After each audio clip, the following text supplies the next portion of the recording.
The joy of a brisk October morning, celebrating America's largest homecoming event at Oklahoma State University. Getting really involved. I love this time of year. In an instant, a campus and a community are in agony.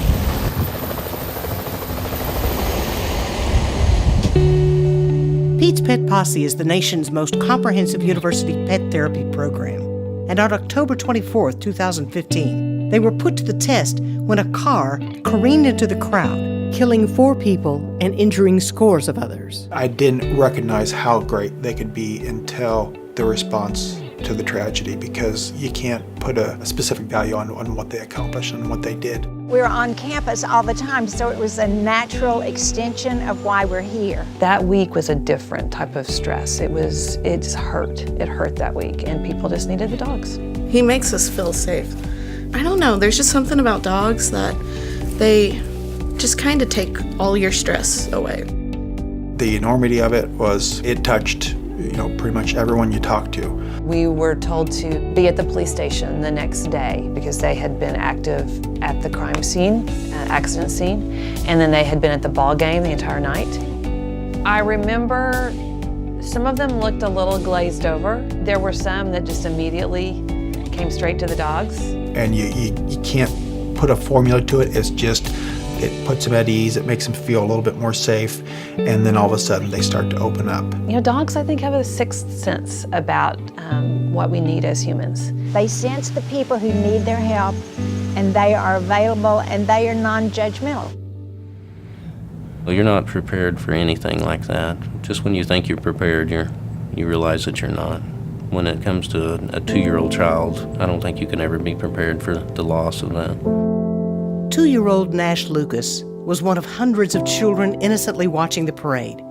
His student mother worked at the OSU Parking and Transportation Services offices. And the employees in this department were hurting very badly. They had a family member, being one of their employees, who was suffering, and they wanted to help. Fortunately for us, Ann contacted me and Kendria about coming over and bringing a pet therapy dog, and Scruff was actually the first one that came to visit, and Ann brought him over. They were all in different stages of grief. Some were mad, some were in denial, some didn't know how to feel. Then Scruff was able to walk around and talk to everybody and just relate to them, and he just kind of calmed and soothed them. So what I've learned is they have an innate sense of what is needed at the moment. Honestly, I think they can sense when somebody needs some attention, just like they need attention. I think they can sense when people need attention, and they go to them and they're just there for them. I think the Wednesday after the crash had happened and everything, we need somewhere to de-stress, and then we're like, oh, they have the dogs upstairs, let's go pet the dogs, and that's where I met Charlie. Sometimes you'd have someone come in, oh, I don't want to talk with anyone, but they would sit down with Charlie or one of the other dogs and start petting them, and then all of a sudden, they just start opening up.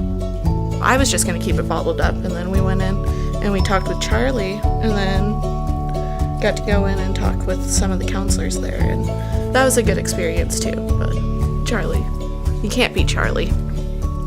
I could talk until I was blue in my face, and I could never achieve that same result that the Pete's Pet Posse crew could elicit in some of those people. Charlie just kind of emphasizes love and everything. It's like just to have someone that just lays down and doesn't worry what you feel like. You're like, that's home. There's just something that there's that unconditional positive regard from a dog. They'll look up at you and they're not judging. They're not thinking that you're weak or you're less of a human being if you're crying or if you're upset. They just are there for you. In the months since the tragedy, the campus and community are healing, but the dog's work isn't finished. Bonnie Stone's office, we've had several that have visited there continuously.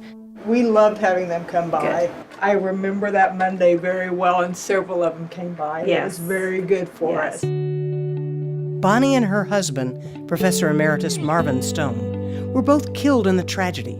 Her office of longtime OSU employees won't forget how Pete's Pet Posse stood by them. They kept track of all the dogs that have visited that office. They took pictures, and they put a bulletin board up in the hall. And it continues. They continue to take pictures. Just to remember, this is how people care for us.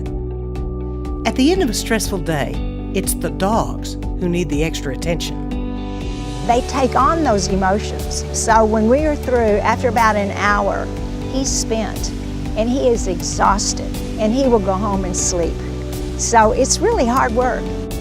I've seen Charlie probably 4 or 5 times since then, and all the dogs are great, but just because Charlie was there when I needed him, he's kind of become my favorite, but I don't tell the other dogs that.